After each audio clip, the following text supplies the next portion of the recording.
आज हम सीखेंगे उर्दू में पूरे नंबर हासिल करने का बेहतरीन फार्मूला। तो इस वक्त आप स्क्रीन पर देख रहे हैं अपना हिस्सा मारूजी, जो कि होता है 15 नंबर का।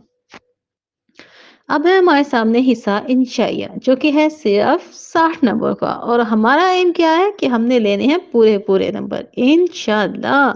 तो आज हम जानेंगे कि सवाल नंबर 2 कौन सा होता है और कितने वक्त में इसे कर लेना चाहिए। जी जनाब, सवाल नंबर 2 है इशार की तशरीह का, और जिसके होते हैं 10 नंबर, और इसको करने के लिए हमें हमारे पास होते हैं 50 मिनट। तो इस हिसाब से चूंकि 5 शेर करने होते हैं और हर शेर को हमें 10 मिनट के अंदर कर लेना चाहिए। जी, सबसे पहले हम नीट और खूबसूरत सी राइटिंग में अपने पेपर का आगाज करेंगे और हम लिखेंगे सवाल नंबर 2। यहाँ ये बात बताते चलो कि पेपर हो मैथ का, इंग्लिश का, उर्दू या इस्लामियात का, सवाल नंबर 2 या 3 4 5 हमेशा सफ़े के सेंटर में ही